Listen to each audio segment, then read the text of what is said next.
Eu sou Leila Donari e esse é o meu podcast Todo Mundo Pode Entrar. Um espaço seguro para falarmos sobre qualquer assunto, especialmente sobre inclusão. Portanto, seja bem-vindo. Aqui, todo mundo pode entrar.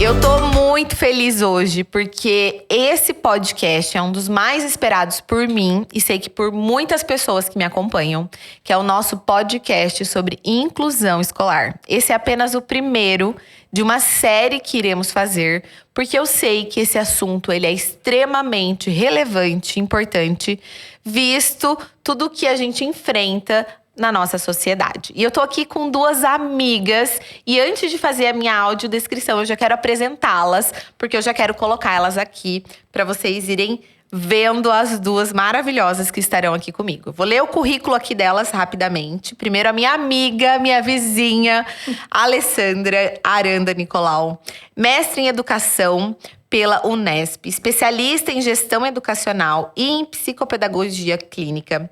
Ela também é graduada em pedagogia, é professora, já foi professora na educação básica em universidade, é coautora de diversos livros na área da educação e atualmente ela é CEO da Contágio, um sistema de aprendizagem inspirado no respeito à infância.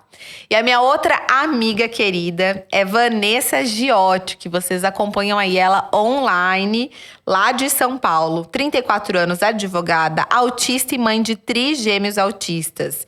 Especialista pela PUC em Direito Educacional e Direito da Pessoa com Deficiência.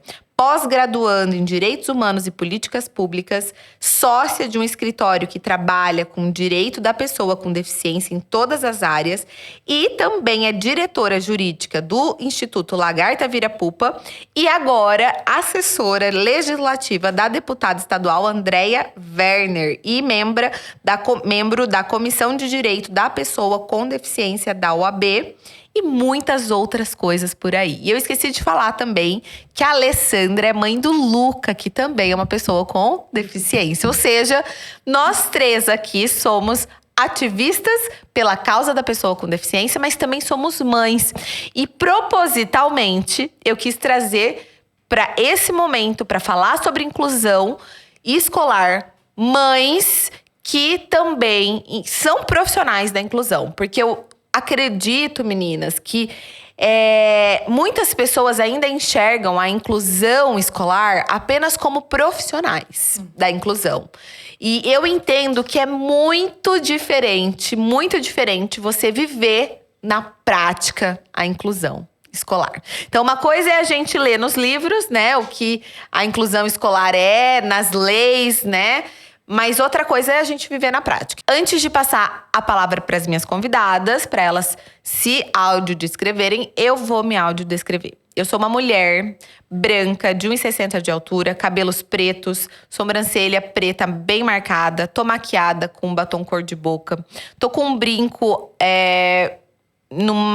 num meio geométrico, grande. Tô vestindo uma camisa estampada com um fundo bege e cinza. A minha atrás tem uma parede cinza. Ao meu lado tem uma estante decorada e uma TV onde a Vanessa tá aparecendo aqui pra gente. Ale, bem-vinda ao nosso podcast. Obrigada, Leila. É uma alegria muito grande estar aqui. Hoje eu tô um pouquinho rouca, com um pouco de tosse, mas eu não podia deixar de estar aqui para esse momento e para falar de coisas que, de fato, nós vivemos na pele, né? Sim. Bom, também vou fazer minha audiodescrição. Eu sou uma mulher branca, de 1,65 m, cabelo castanho claro, a altura do cabelo um pouco abaixo do ombro. Eu visto uma blusa azul, uma saia off, né? Cor off. Estou levemente maquiada, um brinco bem delicadinho, em formato de coração, que eu uso sempre. E um colarzinho com o nome dos meus 2 preciosos filhos. Gabriel, de 22 anos, e Luca, de 17 anos. Antes de passar para a Alessandra, eu já vou pedir para a Vanessa fazer a audiodescrição. Van, se apresenta aí. Bom dia, gente. Eu sou uma mulher branca, cabelos cacheados na altura dos ombros, estou usando um óculos de armação preta, brincos de argola dourados e um pingente dourado com os meus 3 menininhos nele. Vamos lá, gente. Vamos começar esse podcast. E eu queria começar, Ale, com você. Como que você enxerga hoje a inclusão escolar? Aqui, a Ale é do Paraná, a Vanessa é de São Paulo. Então, é muito legal, porque a gente consegue, né, ter essa percepção de 2 estados. Então, eu queria que você começasse falando pra gente. Como é que você enxerga a inclusão escolar hoje aqui no estado do Paraná? Tá. Bom, acho que para falar de inclusão escolar, eu preciso falar do meu lugar de fala, né? Então, eu sou pedagoga de formação, professora há mais de 3 décadas atuando na área de educação. E desde o início da minha formação e da minha atuação mesmo como professora, eu sempre tive a preocupação de nunca deixar nenhum aluno para trás. Então, eu me tornei alfabetizadora muito jovem, né? E o processo de alfabetização, de letramento de uma criança, tem vários impasses no olhar educativo. E eu sempre tive essa percepção de que no grupo de sala de aula, numa turma de sala de aula, nós sempre teremos aqueles alunos que têm muita facilidade para aprender, outros que com algum estímulo, com alguma orientação, com alguma questão didática, eles alavancam, e outra parcela de alunos que precisam muito de recursos pedagógicos, ajustes. E aí, no meio da minha trajetória profissional, porque hoje o Luca está com 17 anos, eu fui contemplada com um filho com deficiência, né? E hoje, quando você me pergunta isso, como eu enxergo a inclusão escolar, eu enxergo para além da pessoa com deficiência. Porque por muitas vezes eu me perguntei e me pergunto, se nós tirarmos todos os alunos com deficiência das salas de aula, nós teremos a educação de qualidade e perfeita que todo mundo diz que aquele aluno impacta por ele estar presente numa sala de aula, né? Então, eu olho para além, Leila, né? Porque a gente sempre teve um problema de aprendizagem no nosso país. Historicamente falando, são vários os entraves que trazem os componentes e os complicadores de sala de aula. Porque nós lidamos com gente, com pessoas. E aí, vivendo na pele, depois a gente fala um pouquinho mais sobre a minha maternidade. Sim. Mas vivendo na pele um filho com deficiência e mergulhando de fato na educação inclusiva, existem muitas possibilidades de adequação, de adaptação e de olhar inclusivo para todos os escolares. Me dói muito quando eu escuto de um professor ou de uma equipe pedagógica dizendo assim: eu tenho 25 alunos na sala, 3 autistas. Cara, aqueles 3 autistas me doem profundamente, porque eles não são alunos, né? Que marca é essa? Porque que mácula? Eles são separados, né, do grupo, isso, né? Isso. Uhum. Então, eu sonho com o dia da gente não precisar falar em educação inclusiva. E que a gente possa, de fato, usar apenas a palavra educação. Vamos falar de educação para todos, né? Então, acho que é muita coisa pra gente discutir. Você sabe que você falando isso, às vezes eu vou falar com professores e aí eles me indagam. Mais de uma vez já aconteceu, né? Ah, mas é muito difícil na prática, porque eu tenho 36 alunos numa sala e eu tenho 7 laudos. E aí, eu sempre falo, não, você não tem 7 laudos, né? Você tem 36 crianças na sua sala, né? Porque quando a gente olha por essa perspectiva de que aquela criança é um laudo, a gente esquece todo o resto, né? A gente não consegue realmente incluir.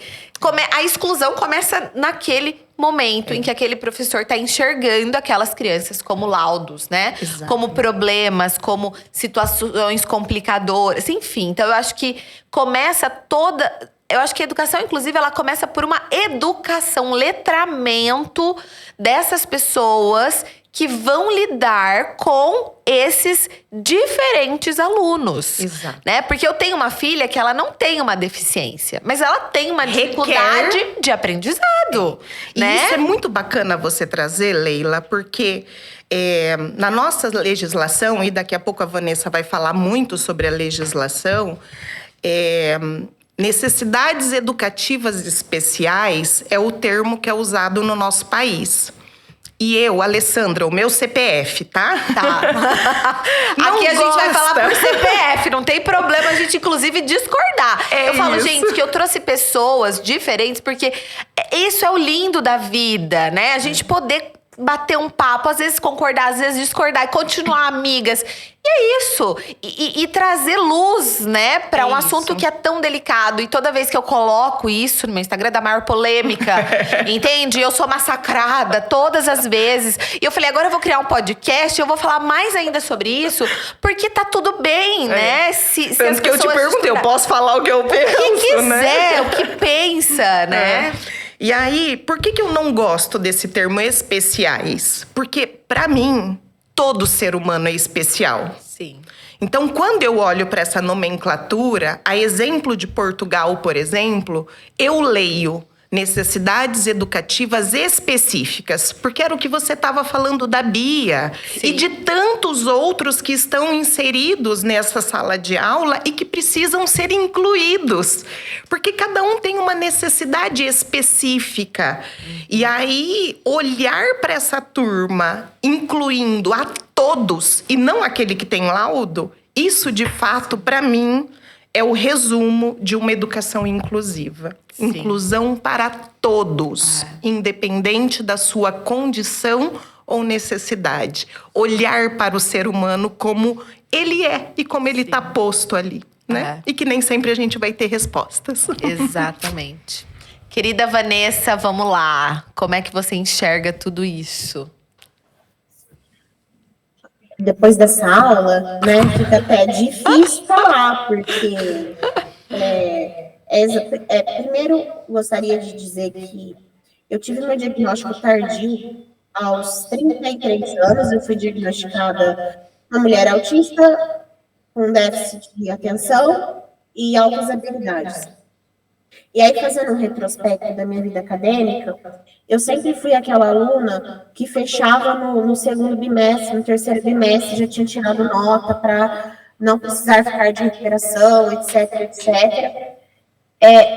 E eu sempre tive muita facilidade para a área de humanas, né? Então, sempre fui muito bem em história, português, geografia. Em exatas, é desesperador. Porque quando eu lia, parecia que eu estava vendo um monte de letra junta que não fazia o menor sentido. Mas eu não tinha diagnóstico nenhum. Eu fui uma menina que falou com 6 meses de idade. Eu fui uma menina que demorou para andar. Tive vários déficits motores, mas assim, ninguém percebe porque tá falando, né? 34 anos atrás, quando que uma menina seria diagnosticada autista de forma alguma? Demorei a andar. Eu tinha uma seletividade alimentar que me levou a ser internada por anorexia. Eu não gostava de praticamente ninguém. Eu gostava da minha avó, da minha mãe, e paramos por aí. Muita dificuldade de fazer amigos. Então, assim, eu já tinha muitas questões para ir mal na escola. Então, o que eu fazia? Eu desenvolvi meu método de conseguir passar de ano em exatas, que era decorar. Então, eu olhava aquilo, e a minha memória visual é muito boa, então eu falava na página tal da apostila, tá escrito que siga, apareceu uma pergunta assim, eu tenho que desenhar dessa forma aqui, que vai me dar a resposta. Então, eu nunca aprendi exatas. Eu nunca aprendi. E, para piorar, quando eu fui prestar vestibular, outra coisa absurda que é você exigir de uma pessoa de 17 anos que ela saiba o que ela quer fazer pro resto da vida. Pro resto da vida. eu não sabia o que eu queria fazer. Eu só sabia que eu não queria mais ficar na escola, porque era demais para mim. Então, eu prestei terapia ocupacional, e prestei direito e prestei história. E na segunda fase da terapia ocupacional, eu tive que fazer uma prova aberta de física e química. E aí eu falei, como eu vou fazer isso, né? E aí eu decorei de novo, que era a única coisa que eu sabia fazer, decorar o que estava escrito. E, enfim, fui fazer direito porque eu não queria mais ver números. Pobre de mim, né? Fui fazer direito porque eu não queria mais ver números e, enfim, essa é a minha experiência pessoal. Eu nunca tive nenhuma adaptação. Nenhum professor nunca olhou para mim e falou, essa menina tem muita dificuldade, a gente precisa dar um jeito de pensar melhor para ela. E eu estudei em escola particular a vida toda. Mas é aí que tá, os meus professores conseguiam me enxergar como uma aluna com dificuldade, sendo que eu entregava tudo antes, fazia tudo com antecedência, nunca peguei uma recuperação, entregava a lição de casa, a boa menina, né? Sempre fui a boa menina. Então, eu não era um problema. Sim. E aí, trazendo para hoje, para a vivência que eu tenho hoje enquanto advogada, o que é o ensino inclusivo? Eu sou absolutamente da orientação da Alessandra, que o ensino inclusivo é aquele que aceite todo mundo. E aí eu estou falando da pessoa que tem alguma dificuldade de aprendizagem, da pessoa que tem alguma deficiência, eu estou falando do preto, eu estou falando do pobre, eu estou falando da pessoa que vem de um lar que não é um lar... Do que não aprende matemática. Então, eu estou falando da pessoa que mora com uma avó, que mora com uma tia, da pessoa que é adotada, eu estou falando da pessoa que mora num abrigo, eu estou falando daquele adolescente que está institucionalizado na FEBEM, na Fundação Casa, que também tem direito à educação. Se ela não conseguir abrigar todo mundo, ela não é inclusiva e ela não chega para todo mundo, né? E uma questão, ainda vou um pouco mais longe. Quando a gente fala da pessoa com deficiência, a gente precisa entender que a legislação que ampara essa pessoa, ela não tem 10 anos. Ela data de 2015, né, Vanessa? 2015. E nós não temos... As pessoas com deficiência não começaram a nascer em 2015. Uhum. Este é um ponto. Então, se a gente for pensar que não precisa ir muito longe, 10, 20 anos atrás, você chega com uma criança com uma deficiência na escola, você nem matricula essa criança. E ela simplesmente direcionada para o ensino, para a escola especializada. Ai, Vanessa, você é a favor da escola especializada? Eu sou a favor de que as pessoas sejam respeitadas. Isso é primordial para mim. Então, como é que eu vou chegar para essa mãe que teve esse diagnóstico em 1998, em 1983, em 1975, em 2002, que foi simplesmente chegado para ela e dito o seguinte, a senhora não vai pôr seu filho aqui. Seu filho vai lá para a escola especializada, vai para a PAI, vai para, enfim, o nome que você quiser dar para essa escola. E esse lugar é o único lugar que aquela família conhece. Aquela família não pode frequentar outro lugar. Aí, em 2015, quando esse adolescente já é um adulto, já é um jovem, chegam para essa mãe e falam, você é capacitista, porque seu filho está na especializada. O que essa pessoa teve antes disso? E o que a assistência social fez para desinstitucionalizar esse adulto que está com 20, 30 anos, que não cabe mais ir para a escola, mas precisa ir para um centro-dia, mas precisa ir para um curso técnico adaptado? O que a assistência social fez? O que a assistência social oferece para que aquela mãe não leve mais aquele adulto na escola? Eu digo para você, nada. Mas é bonito, eu vou usar um termo que eu uso para conversar com uma amiga minha, é bonito você ser tilelê, né? Você dá a mão, todo mundo, vamos dançar o cumbaiá aqui, as flores, né? O mundo é lindo, somos a revolução. É muito fácil fazer a revolução sentada de dentro da sua casa, estudando, sendo uma pessoa branca, sendo uma pessoa classe média. vai fazer a revolução sendo mãe solo de um adulto com deficiência que vive de BPC. O máximo que você vai fazer é conseguir tomar um banho, se você tiver muita sorte. E essa pessoa não pode esperar que eu fique aqui sendo tilelê fazendo a revolução. Essa pessoa precisa de uma resposta pragmática. Ela precisa de uma resposta imediata. Sim. O primeiro passo para a gente ter uma educação inclusiva é não julgar a realidade que você não conhece. Perfeito. Eu não posso julgar uma família que hoje, em 2023, chegue para mim e fale, eu não quero ensino regular, eu quero ele numa especializada. Eu não sei o que aconteceu antes nessa casa. Sim. Mas o meu acolhimento e o meu respeito, eu devo para essa família. Do Estado, eu tenho que cobrar investimento em inclusão. Eu tenho que cobrar que os cursos de pedagogia, de letras, de geografia, de história, falem sobre ensino especializado. E ensino especializado não é escola especializada, é importante a gente diferenciar, né? Sim. Então tá, já vamos fazer aqui, Vanessa. Então tá, ó, gente, para quem às vezes não tá entendendo, né? O que é o ensino especializado? O ensino especializado é o que a doutora falou antes, com relação ao que está na Base Nacional Comum Curricular. Isso. Que é as pessoas que terão direito ao ensino diferenciado, dentro das suas especificidades. É a pessoa com deficiência e a pessoa com superdotação e altas habilidades. Nem a pessoa com déficit de atenção, dislexia, descalculia, apraxia, está abraçada na BNCC. Exato. E escola especializada, então, né? Escola especializada. Escola especializada é o lugar que recebe apenas alunos com necessidades educacionais especializadas. Ele não recebe alunos com necessidades comuns, ordinárias, regulares. E é necessário que essa criança ou essa pessoa tenha um déficit intelectual, né? É importante a gente dizer isso. É necessário que fique... Não está escrito em lei, isso não é escrito em lei, mas é o modus operandi das instituições.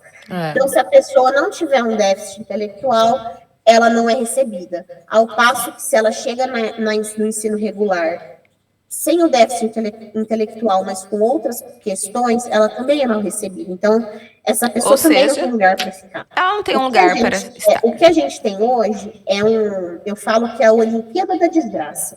Então, funciona assim. Se você não for uma pessoa muito, muito comprometida, com uma deficiência intelectual, com comprometimento motor, você não é uma pessoa com deficiência. E se você não tiver uma superdotação, que seja um menino de 2 anos que resolva um cubo mágico e fale espanhol, inglês, francês, você também não tem uma superdotação ou altas habilidades. E se você não for um autista que bate a cabeça na parede, você também não é autista. Sim. É a Olimpíada da Desgraça. Se você tiver uma passabilidade muito forte, como é o meu caso de outros autistas de suporte, ninguém vai olhar para você. Ou o caso de uma pessoa com altas habilidades acadêmicas. Mas as comorbidades do masking que aquela pessoa faz para estar falsamente inserida, elas são cobradas anos depois. A depressão, transtorno de ansiedade generalizada, transtorno alimentar, baixa autoestima. Se não chegar ao suicídio, né? É importante a gente dizer, né, que existem índices altíssimos, né, de pessoas que não tiveram aí as suas deficiências, né, acolhidas, essa é a palavra, né, e que se suicidam na vida adulta. E é muito importante a gente colocar que quando a gente fala de desinstitucionalização, é tudo muito recente. O processo de desinstitucionalizar pessoas em sofrimento mental, com alguma questão psiquiátrica, com alguma questão psicológica, ou até mesmo pessoas com deficiência, ele não tem 100 anos. Ele começou na década de 60 e 70 na Europa. E ele veio sendo trazido aos poucos para cá. Então, o que acontece? Foram criadas, inclusive, figuras importantes para fazer essa transição, que é a figura do acompanhante terapêutico, que tem um monte de gente absolutamente desconhecedora do que um acompanhante terapêutico faz, que acha que o acompanhante terapêutico vai adestrar a criança. Primeiro, que adestrar, você só adestra cachorro. Segundo, que o que o acompanhante terapêutico faz é exatamente o que o nome dele fala, acompanha. Ele é um recurso humano de acessibilidade de algumas pessoas. E acho que o que é bacana nisso também, Vanessa, da gente lembrar, e você trouxe bem o termo, é um acompanhante terapêutico e não um acompanhante um para um. Exato. Ele não vai chegar na escola e adaptar o material da criança. Ele não vai chegar na escola e vigiar a criança. Ele está lá como porto seguro e referência. E ele pode ser um para um, como ele pode ser um para dois, um para três, dependendo da necessidade. Na verdade, ele é individual, porque ele vem da equipe da pessoa. O que a gente tem na escola é mediador social. Então a gente está falando de coisas diferentes. A gente está falando de coisas diferentes. O acompanhante terapêutico é o que vem da casa da pessoa. Da equipe multidisciplinar da pessoa. Inclusive, ele não é nem... ele não é para sempre. A intenção é que ele seja pontual. Uma transição. Uma transição, e que em algum momento aquela pessoa consiga sem ele. Mas isso é muito difícil, né, Vanessa? Das escolas aceitarem, né? Eu acho que mais do que as escolas aceitarem, é muito difícil que uma camada da elite intelectual do país entenda que, por mais que seja muito bonito a gente falar em currículo universal, tem que ter o currículo universal, porque se não tiver currículo universal, não precisa adaptar nada para ninguém. Ele vem adaptado para todo mundo. A acessibilidade e adaptação não se resume à pedagogia. A acessibilidade e adaptação não se resume à rampa. Não se resume a elevador, não se resume a piso tátil. As deficiências invisíveis, elas existem. Sim. A pessoa não precisa ter um rosto, não precisa ter um membro do corpo diferente. Ela não precisa ter uma deficiência física visível para ser deficiente. A deficiência invisível, ela existe. E ela exige condições diversas de adaptação. E quando uma família não se sente respeitada e não se sente acolhida, a primeira ideia dessa família é ou buscar o ensino especializado na escola especializada ou o homeschooling, que é um outro problema que a gente tem hoje. Sim.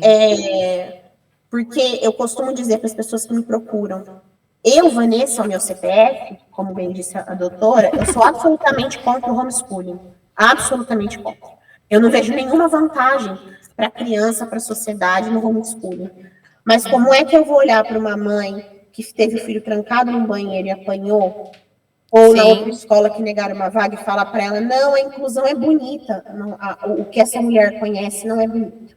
Sim. Então, a gente precisa entender que o que vale para a gente não vale para todo mundo.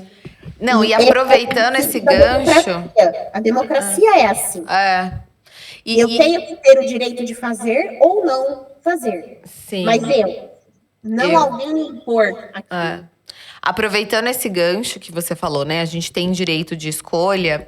Eu, recentemente, em março, né? Tomei a decisão, depois de muito refletir, depois de receber muitas mães no meu Instagram de crianças com deficiência intelectual, adultos que não estão no mercado de trabalho hoje e que ficam em casa e que essas mães, elas estão desesperadas, né? Porque como que você tem hoje uma pessoa de 25 anos que faz 1 ou 2 terapias por semana, porque ele não é mais uma criança, onde o plano de saúde atende aquela criança, né, com as diversas terapias. Não mais. Ele é um adulto.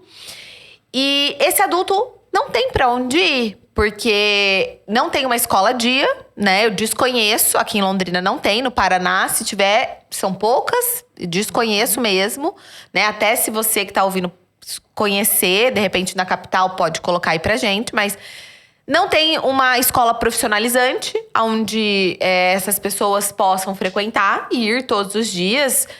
tem o EJA, mas o EJA, que é educação, né, Ale, para adultos, ela também tem as suas especificidades. Se você não estiver com 15 anos, eu acho, no 5º ano, você também não entra mais no EJA. Então, assim, essas mães não conseguem mais o EJA, porque essas crianças, eles foram passados na escola regular de ano, né? E concluíram, digamos assim, o ensino. Então, não tem como eles entrarem no EJA, porque o EJA ainda é uma questão… Não tem como o aluno retroceder anos. Essa é a questão, né?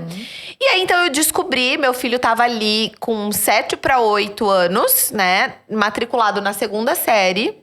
E eu descobri que se então eu não tomasse essa decisão de ir para a escola especializada nesse momento, eu não iria mais até os 15 anos do Gabinho.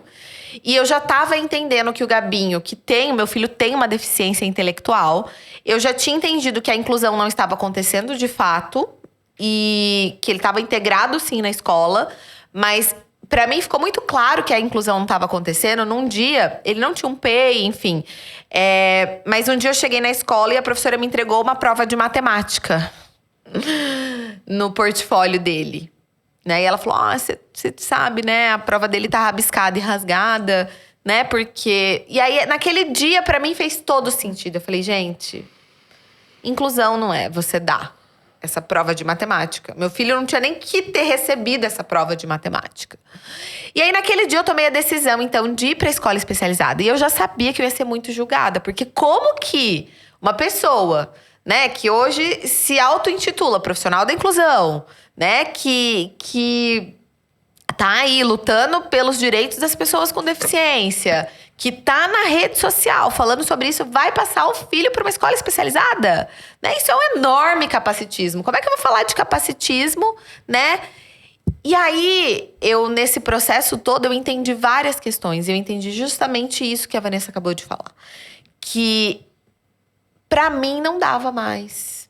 Pra mim, pra minha família e pro meu filho ia sofrer as consequências de um ensino ali que não estava adaptado para ele. E não estaria em nenhum outro lugar, infelizmente, nesse momento, na nossa cidade, entendeu? Enfim, na minha visão de profissional, do que eu espero que seja uma escola inclusiva, né? Das minhas exigências para que ele fosse, né, ali realmente incluído, né? E aí eu tomei essa decisão muito consciente e eu não me arrependo, sabe? Ele tá bem, ele é uma outra criança, entende? Ele tem, assim, ele tem apresentado evoluções que eu jamais imaginei na escola em 6 meses, né? Então, meu filho era uma criança que ficava fora da sala de aula. Hoje, meu filho só sai da sala de aula no horário do lanche. Você tá entendendo? Então, assim, tanto que a gente achou que ia ser uma adaptação muito difícil pra ele ficar ali na sala. Elas me falaram 0 dificuldade, né? Mas é importante eu também falar pras mães que esse é o recorte da minha vida, do meu filho, porque eu ouço muito, você acha que eu devo? Não, eu não tenho que achar nada, né? Quem tem que decidir são vocês, entendendo o que é inclusão, o que é integração, e, enfim, e respeitando o seu filho. Eu falo que, pra mim, é inconcebível uma criança que tem apenas uma dificuldade motora ir para uma escola especializada. Gente, isso não existe. Existe, mas na minha concepção não deveria existir, né? Mas eu falo desse recorte de deficiência intelectual importante, onde eu entendi que meu filho não teria outro lugar e eu precisava tomar essa decisão. A Lê tomou essa mesma decisão. Fala pra gente um pouco disso. Na verdade, me fizeram tomar essa decisão, porque a minha história, ela coincide com a sua em alguns pontos, mas diverge em outros. De novo, vou falar do meu… A idade do seu filho, isso é o que eu estava falando antes. Nunca foi uma escolha sua, foi o que falaram, é o que dá para fazer é levar ele ali. E eu tentei, você vai entender o que eu quero dizer, Vanessa. De novo, vou falar do meu lugar de fala. Então, da educação, sempre trabalhei em escola e os meus 2 filhos me acompanhavam nas escolas em que eu estava trabalhando. E quando o Luca nasce com desenvolvimento normal. O Apgar dele é 9 e 10 de nascimento, sem nenhuma necessidade específica neurológica, física e de qualquer outra consideração. Com 1 ano e 2 meses, o Luca começa a apresentar sinais de que algo não estava tão certo, né? Então, a gente demora 1 ano e 2 meses para que, de fato, a condição dele comece a aparecer. E aí, ele começa a fazer as primeiras crises convulsivas e nós iniciamos um processo de investigação focado na epilepsia. Só que a partir dessas epilepsias e no volume gigantesco de crises convulsivas que ele apresentava, ele foi tendo perdas motoras, cognitivas, intelectuais e assim por diante. E demora muito para a gente fechar o diagnóstico do Luca. E somente aos 7 anos de idade é que, de fato, a gente tem o diagnóstico. E aí, para nossa surpresa, um diagnóstico de uma condição index. Porque ele foi o primeiro ser humano do mundo a ser detectado com aquela condição genética, né? Com aquela alteração genética. Então, os primeiros 7 anos de vida do Luca, ele passa na escola regular, num ambiente de educação infantil, com todas as condições favoráveis para a inclusão. E eu vivi isso. Eu tenho esses materiais, eu tenho essas adaptações. Pessoas incríveis passaram pelo nosso caminho e, de fato, nos auxiliaram nesse processo de adaptação e de inclusão. Contudo, quando ele entra no ensino fundamental, é aí a grande ruptura, né? E nessa época, nessa fase da nossa vida, com o diagnóstico em mãos, sem ter nenhuma referência futura, porque quando você vai atrás de um diagnóstico, você quer saber quem é mais velho, qual é a expectativa de vida, qual a expectativa cognitiva, intelectual. Não tem, porque se ele é o primeiro do mundo, vai começar uma série de estudos para a gente ter um histórico disso. E nessa mesma ocasião, eu sou trabalhando na área da inclusão já, e na ocasião eu fazia adaptação curricular de 11 alunos com alguma necessidade específica, e o Luca era um deles porque estava na mesma escola. E eu sou chamada para uma conversa com a indicação de que a gente poderia procurar um novo espaço para o Luca. Então, nós somos convidados a nos retirar daquela escola, porque aquela escola realmente não dava mais para atender às necessidades específicas do meu filho. E aí, ele tinha quantos anos? 7. 7 anos. Ai, gente. E aí, ele e eu saímos, né? Não que dava, é aquela né? máxima, né? Onde não cabe meu filho, não me cabe mais. E aí, nesta ocasião, eu me senti muito desrespeitada como pessoa, como profissional. E fui visitar outras unidades escolares, ainda no âmbito regular, porque assim como você, eu acredito que a gente possa fazer a diferença. Sim. É né? por isso que nós estamos aqui falando sobre É isso. isso, né? E aí, uma das terapeutas do Luca me pediu para conhecer a APAE de Londrina, né? E quando eu cheguei na APAE, foi um grande presente. Eu ainda me emociono falando disso, porque lá, na escola especializada, eu vi o meu filho viver a inclusão. Porque lá, mesmo sendo todos com deficiência, são todos diferentes. E na escola regular, o meu filho era o isolado do diferente. Nossa, eu tô achando isso incrível que você falou, porque é a premissa básica. Quando você quer falar que se tiver um currículo universal, não precisa de adaptação, adaptar é capacitismo. Não, gente. Pelo contrário, pelo contrário. Igual. O Luca, ele tem uma certa mobilidade motora, mas ele não é dependente, por exemplo, de uma cadeira, né? Ele baba às vezes, mas ele próprio se limpa. Só que tem coleguinhas na sala dele que ele auxilia empurrando a cadeira e limpando a baba do coleguinha. Enquanto que na outra ponta, na mesma turma, ele tem coleguinhas que já são alfabetizados e o meu filho talvez nunca seja alfabetizado. Esse é o ponto. Não adianta você querer por pessoas com deficiência em caixinhas. Todo mundo é aqui, ó. Todo mundo aqui. Você quer continuar sendo capacitista, é continuar não respeitando a diferença das pessoas. Os meus filhos, os meninos estão com 6 anos. Vanessa tem 3 trigêmeos autistas, tá? Eles foram diagnosticados com 1 ano e 6 meses. Porque tinham sintomas clássicos, né? Não veio a fala, andando na ponta do pé, enfim. Eles começaram a fazer a terapia com 1 ano e 6 meses. Começaram a fazer as intervenções. E aí veio a pandemia. Os meus filhos não tinham 2 anos quando começou Eles tinham acabado de fazer 2 anos quando começou a pandemia. Ficaram sem escola e sem terapia. Nossa. Porque o Lucas tinha uma telectasia pulmonar importantíssima. Então, ele era o grupo de riscaço, assim. Pegou, acabou. Ele ficou entubado muito tempo, porque ele nasceu com uma anomalia congênita, que chama atresia de esôfago. Então, o esôfago dele chegava só até aqui, tinha uma fístula aqui para a traqueia, e ele teve que operar com 2 dias de nascido. E a médica falou para mim, pode ser que morra na mesa, pode ser que precise de tracostomia, pode ser que precise de botão. Aí, como tinha atresia de esôfago, foram checar se ele não tinha síndrome de Edwards, porque é uma característica. É uma condição muito difícil de vir sozinho. Não, bem tranquilo, tá? Mãe de trigêmeos, assim, bem sussa. Na pandemia. Nasceram prematuros, ficaram na UTI, nasceram de 30 semanas.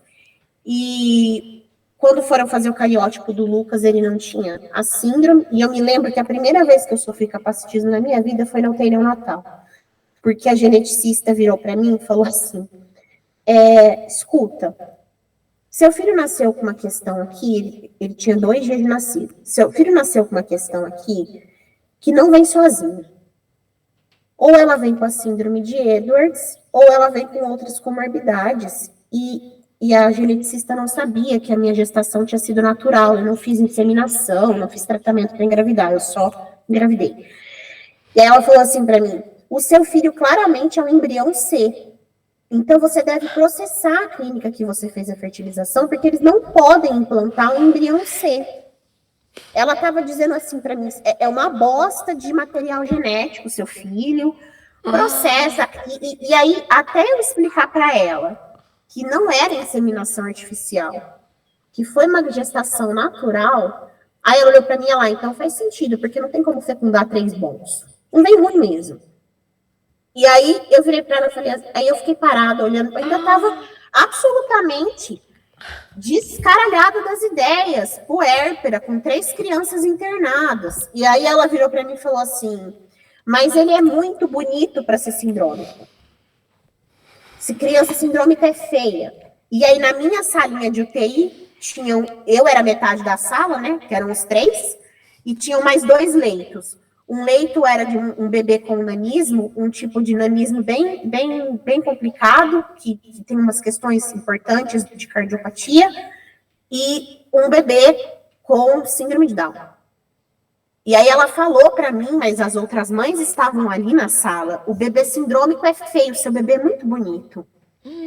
E aí a minha vontade era bater nela, não por mim, porque eu falei, você só é louca de falar uma aberração dessas aqui, sabe? Mas eu não tinha força, eu só tinha uma indignação muito grande na minha cabeça, e aí descobriram que o Lucas nasceu com chama associação Vacter, que é uma sequência de defeitos congênitos aleatórios. Então ele tem encurtamento sacral, ele tem hemivértebra cervical, hidronefrose no rim esquerdo e atresia de esôfago. O lógico que eu sei no hospital o Lucas não vai andar, o Lucas não vai comer, e aí, tem hemorragia cerebral, enfim, né? Aquele combo. Com 90 dias no UTI neonatal, e várias vezes me ligavam, hoje sua mãe tem que vir se despedir. Hoje não passa, de hoje não vai passar. Hoje pode trazer a avó paterna. E assim, era lidar com a vida como se a vida do meu filho fosse uma grande porcaria. Não. Como se ele não fosse apto para crescer e virar uma pessoa. Então, foi a primeira vez que eu lidei com capacitismo na minha vida, foi com o Lulu. E aí, a Alia não conhece, mas hoje o Lulu é um grandíssimo cantor, toca violão, toca pandeiro, Maravilhoso. ama, corre, come, inclusive ração do cachorro. É bem bárbaro. tranquilo. Gente, assistam os stories de Vanessa Ziotti, porque assim, é bem tranquilo. A casa dela não é rabiscada, a coisa Eu vou bem até sossegada. tirar o filtro aqui, não consigo tirar, mas tem desenhos rupestres aqui na minha parede, né? É Então, muito assim, engraçado. Foi a primeira vez que eu sofri capacitismo. Os meninos foram para a creche municipal em São Paulo, logo que saiu a vaga, com o diagnóstico já. E eu nunca fui tão bem recebida e atendida como as professores da rede municipal de São Paulo. Elas não tinham a formação, mas elas tinham uma boa vontade que fazia o negócio acontecer ali, sabe? Exato. Nossa, pra mim você falou a palavra mágica, sabe? Cara, eu sei que é difícil, eu sei que o sistema complica demais a vida dos professores, dos coordenadores, dos diretores, mas quando você tem um pouco de boa vontade, E é o que ajuda. acontece hoje para eles. Hoje eles estão numa escola de bairro, bem pequenininha, com poucos professores, poucos alunos, mas elas têm uma boa vontade que hoje os 3 estão alfabetizados. Eles estão Uau! no último nível do infantil. Não é para estarem alfabetizados, eu sei que não é essa a intenção, mas eles têm hiperlexia. Então, elas aproveitaram que eles têm hiperlexia para estimulá-los a fazer as atividades. Sim. Eles vão nos aniversários da turma, todas as crianças da escola conhecem eles saem nas fotos, eles participam de absolutamente todas as atividades, eles vão no passeio, na excursão, todo o materialzinho deles é adaptado. Quando eu cheguei lá, a dona da escola falou assim para mim: Vanessa, a gente é apostilada aqui, mas eu não vejo a menor necessidade de você comprar apostila para eles, porque eles são concretos. Eu vou pegar os exercícios da apostila e vou trazer para o concreto. Se você quiser pegar esse valor e investir em materiais para eles, vamos investir. Aí a gente foi juntas, pensou em um monte de materiais para o concreto, e o valor que eu gastaria na apostila, eu gastei nesses materiais. Olha que Você encontrou uma diretora inclusiva. Eu falo, sabe, Vanessa, que por onde eu Mas, assim, passo é uma hoje escola, em dia, gente. hoje em dia, Ela é se menor a que uma alta casa. gestão, se a alta gestão tem esse olhar inclusivo, facilita muito, muito, assim, né? Não quer dizer que não terão professores que talvez não tenham esse olhar, mas facilita demais, né? Você ter essa cultura da alta gestão, né? E aí tem aquelas questões interessantes, né?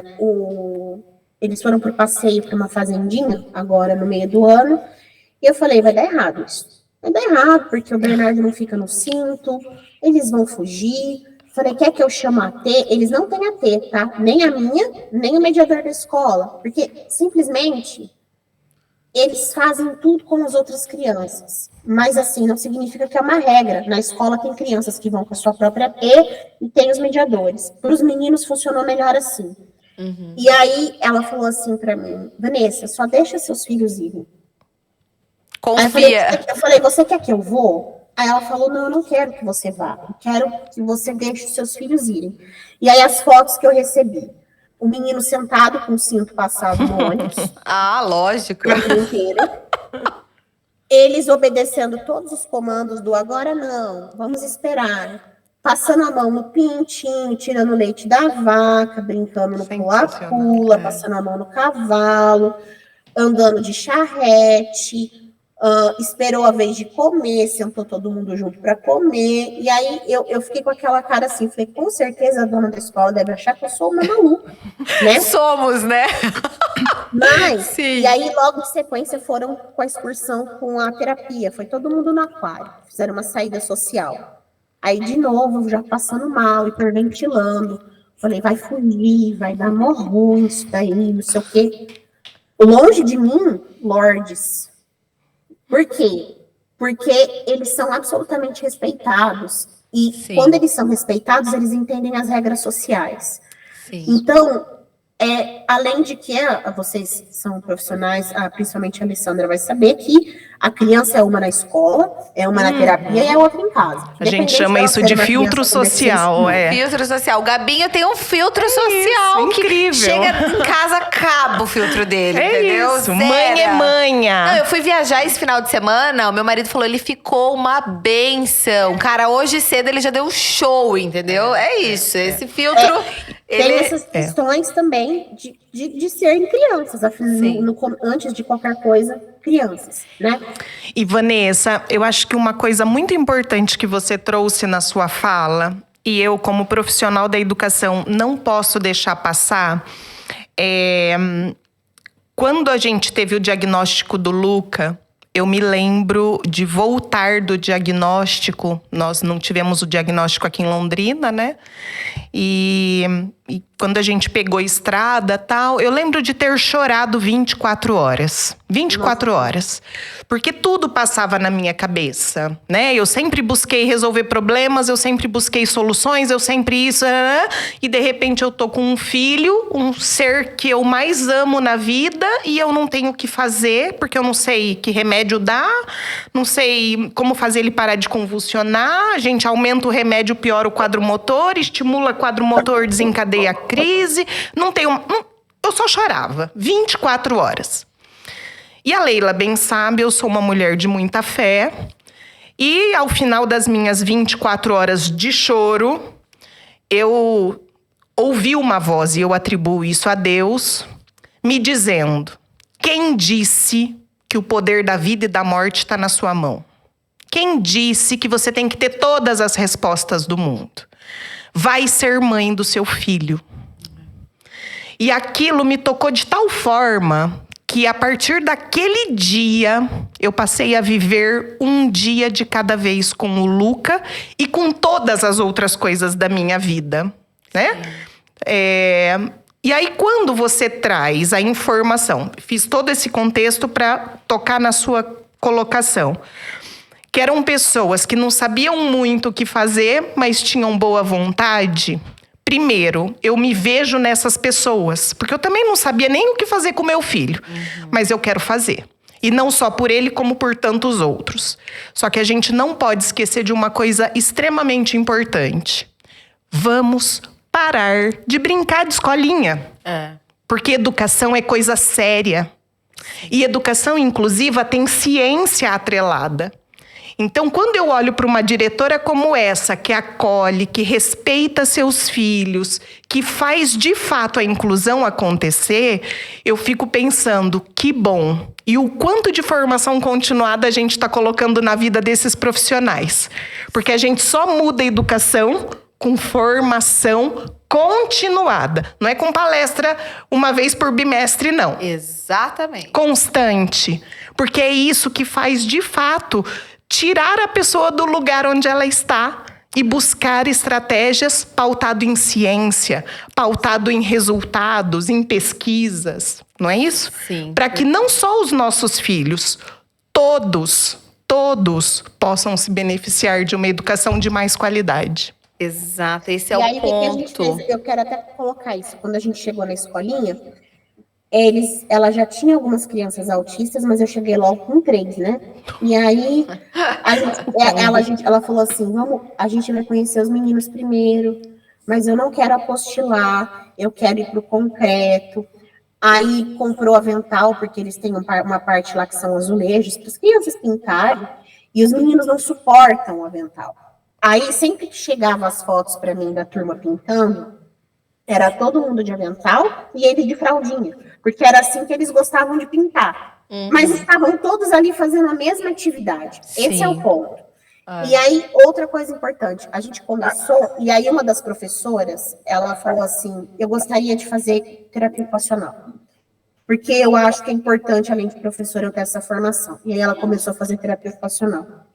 E aí a dona da escola falou assim para mim, Vanessa, eu quero fazer uma salinha de descompressão para eles aqui, porque se der um shutdown em algum momento, eu quero que eles tenham onde poder respirar. Fala o que é shutdown, Vanessa. O shutdown é quando a pessoa autista, ela chega no limite e ela explode. Então, pode ter um acesso de raiva, pode quebrar as coisas, porque ela chega no limite do que ela aguenta, né? Sensorialmente, socialmente falando. E aí ela falou para mim, o que você acha? Eu queria pôr um casulo, eu queria fazer não sei o quê. Aí eu falei para ela, eu vou te ajudar. E diferente de vocês, eu briguei com Deus quando veio o diagnóstico. Então, estamos com as relações estremecidas desde então, né? Eu fui uma menina criada no colégio católico, eu fui uma menina marista, né? Uhum. Depois eu fui para o espiritismo, depois eu fui para a Umbanda. Mas nesse momento da minha vida, eu mais brigo do que converso com Deus. E as tretas são muito grandes. Então, assim, temos as relações absolutamente estremecidas. Eu admiro muito as pessoas que se seguraram na fé, porque eu acordo movida pelo ódio todo dia e eu consigo pensar, tá louco? Tá cego? Não tá vendo o que tá acontecendo aqui? O que você tá fazendo? Eu costumo brincar, eu falo, você tá sondando a casa de quem que você não tá vendo o que tá acontecendo aqui? Todo mundo fala, meu Deus, sonda o quê, gente? Tá sondando Marte, não tá vendo o que tá acontecendo. Então, eu admiro muito quem se manteve firme na fé, as minhas relações são absolutamente estremecidas, mas eu virei e falei assim, eu me lembro de sair da escola e falar o seguinte, eu quero ajudar. Então, faz o seu aí, entendeu? Me arruma um trabalho que vai me dar um dinheiro para eu poder pagar isso. Falei, não vou pedir mais nada, prometo, nem vou brigar. E aí apareceu um trabalho, 2 dias depois, eu peguei o dinheiro, aí eu comprei um triângulo de pickler, eu comprei comprei um negócio, comprei tudo que a gente pensou que seria legal para a sala. Os meus filhos mesmos não vão aproveitar muito mais tempo, mas as outras crianças vão. E aí ela agora, além de tudo, a escola tem uma salinha sensorial. Cara, tá no segundo ano de terapia. Vamos essa escola, essa diretora de modelo da inclusão. Eu já quero ir visitá-los. É isso, né? É a boa vontade associada à ciência, né? E a gente sabe a importância dessas salas sensoriais, dessas salas de acolhimento, né? Não chamam assim, mas eu gosto de chamar assim, sabe? É uma sala de acolhimento para aquele momento tão, às vezes, delicado, né? E que a gente vê tão pouco hoje em todos os lugares, shopping que tem sala de acolhimento para autistas ou para qualquer pessoa que se desregule em algum momento, né? Então, assim, a importância da gente também ter nas escolas esses espaços seguros. E aquela criança vai pensar, nossa, olha, se acontecer alguma coisa comigo, eu tenho um espaço seguro, eu tenho alguém onde eu encontro segurança para pedir um socorro, né? O quanto isso é importante e o quanto isso é inclusão. Porque às vezes a gente fica pensando, né? Eu quero só um P individualizado ali, né? Eu quero só uma questão de aprendizado. Não, a escola é muito além disso, né? A educação, inclusive, eu acho que ela transita por tudo isso. E quando a Vanessa falou, né, disso, eu acho muito importante falar que os filhos foram convidados, então, pela escola para ir para um lugar. E ela ficou extremamente, não, quer que eu vá? Não vai. Nossa, vai dar trabalho. A importância de nós, famílias, confiarmos no processo. Porque eu vejo muito isso. Eu quero inclusão, eu quero que o meu filho seja incluído, mas eu não acredito no processo e eu não deixo o processo acontecer. Porque eu tô ali sempre impedindo, né? Eu tô impedindo que o meu filho seja de fato incluído. Eu tô impedindo que os professores tenham, né, essa proximidade, essa abertura. Então, a importância da escola dar abertura para a família, mas da família também confiar no processo e deixar a escola fazer o seu trabalho, né? Eu acho que não é, Ale? Isso é muito importante, né? Porque aquele pai que só vai lá, reclama. Gente, a gente também precisa ajudar nas soluções, não é? Eu como família, vejo isso. Para as minhas famílias. Família, principalmente, que está com dificuldade de troca de professor, etc. Eu fiz uma última reunião agora, deve ter um mês, uma família, e ela falou, não, você quer que eu peça para a terapeuta trazer um material adaptado? Eu falei assim para a minha cliente, olha, você está tirando a presidência da sala de aula da professora. A professora é a regente daquela sala. Deixa ela conhecer a sua filha. Deixa ela fazer a sondagem. Todo professor tem que fazer a sondagem com a turma. E deixa ela dizer para você, olha, tentei fazer essa atividade, não consegui, tentei fazer essa atividade, não deu, então eu vou tentar de tal forma, e eu gostaria de trocar uma ideia com a equipe da fulana, para ver se ela tem alguma dica para me dar, para eu engajar com ela aqui. Então, assim, deixe a professora trabalhar. Sim. É óbvio que a gente tem cenários bem ruins às vezes, mas a gente não pode tornar esses cenários a regra. Exato. A regra é que a professora tem que conhecer o seu filho, tem que Sim. trabalhar, tem que montar atividade, e ir vendo o que dá, o que não dá, para onde vai, para onde sobe, para onde desce.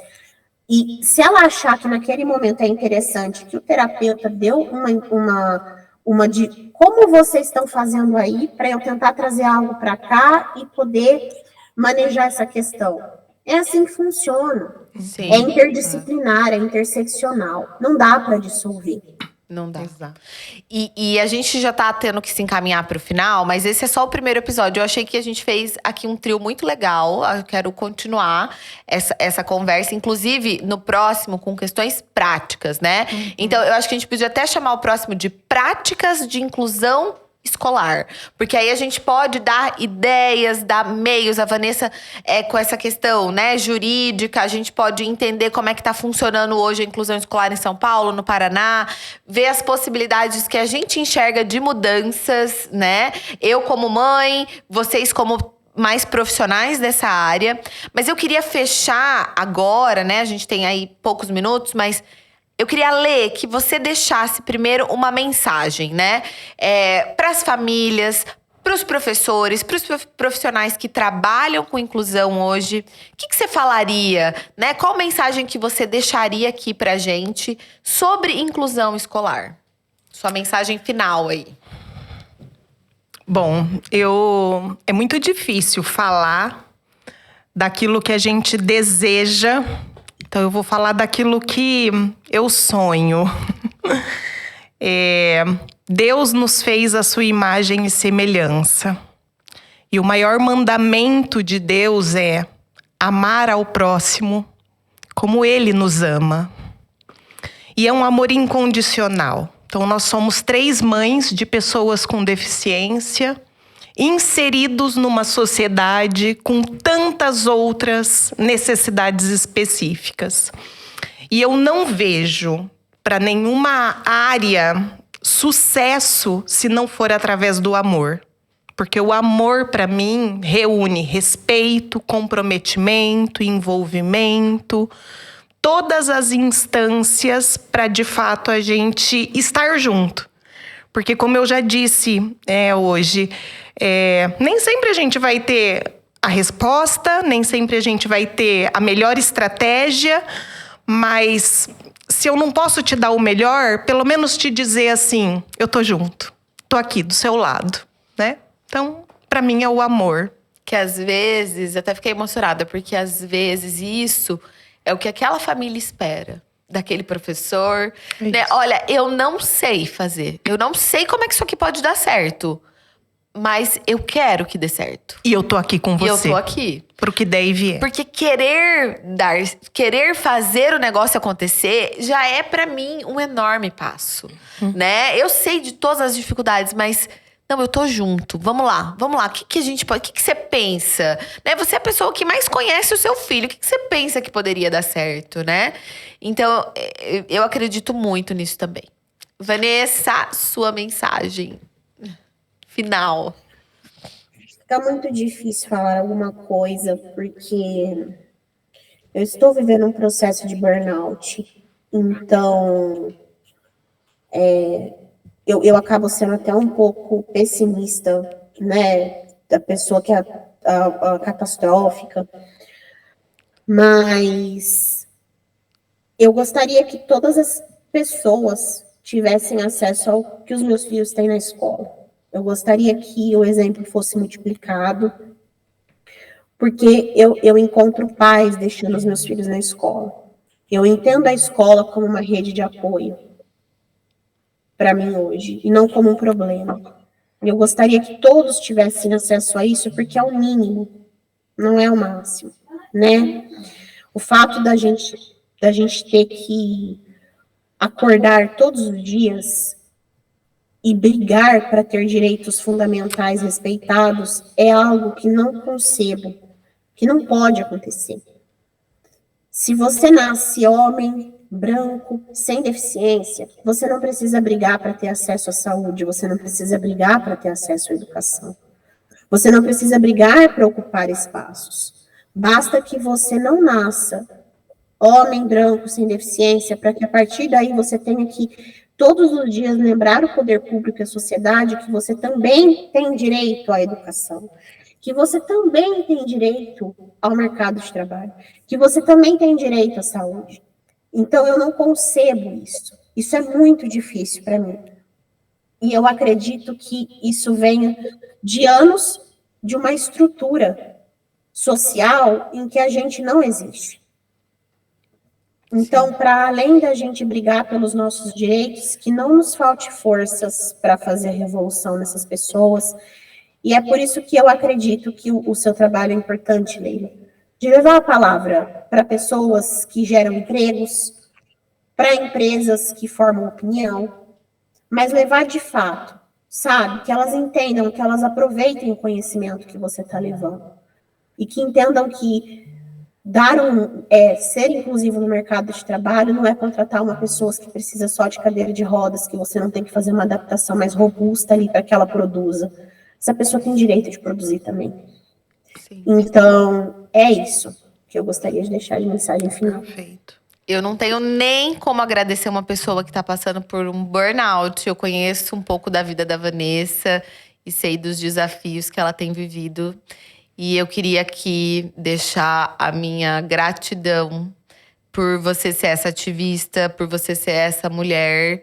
E mesmo meio brigada aí com Deus e enfim, eu queria falar que eu sei que Deus olha por você, eu sei do seu potencial, eu sei que você vai muito além disso tudo e é um prazer ter você aqui comigo nessa jornada e me apoiando em momentos tão difíceis. Eu lembro que quando eu decidi mudar o Gabinho de escola, eu recorri a ela e eu falei, cara, ela vai… O que será que ela vai me falar? E ela só me acolheu naquele momento. Então, assim, mesmo a gente nunca tendo se visto pessoalmente, né? Você, pra mim, é essa pessoa e eu queria agradecer demais.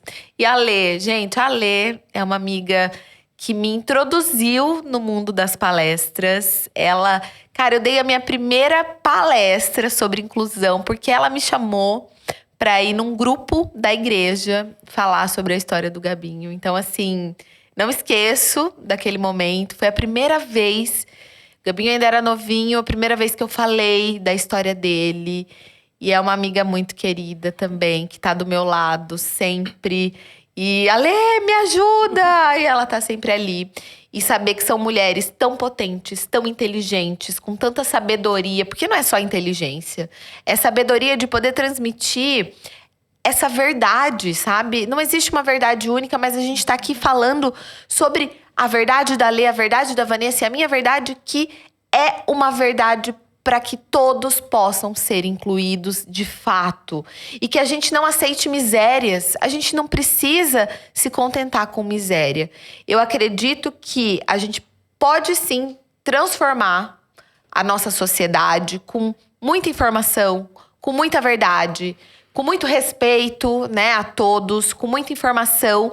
E esse podcast é para isso, para que a gente passe informação de qualidade, informações de pessoas que não estão aqui na internet falando qualquer coisa. Não, de pessoas que realmente estudaram e vocês são essas pessoas. Então eu tenho muito orgulho de poder encerrar esse, que é só o primeiro podcast sobre inclusão escolar. Vamos vir aí com dicas práticas, dicas para que a gente realmente possa investir nessa formação continuada, porque é isso que a Alessandra falou. Não é só uma palestra, né? Não é a gente ir lá e dar um workshop e tchau e nunca mais. Não, é contínuo. Precisa ser sempre. Precisa ter esse olhar. A gente está falando de um DSM agora, de março, de 1 para cada 33 pessoas são autistas. 1 para cada 33. Sem contar todas as outras milhares de deficiências. Então, assim, essas pessoas, elas vão estar. Então, como que nós vamos poder transformar esse mundo para que ele seja de fato inclusivo? Meninas, gratidão mesmo! Obrigada. A gente que agradece. Obrigada ao nosso intérprete de Libras, Gabriel, e todo mundo que me ajudou para que esse episódio fosse ao ar. Obrigada.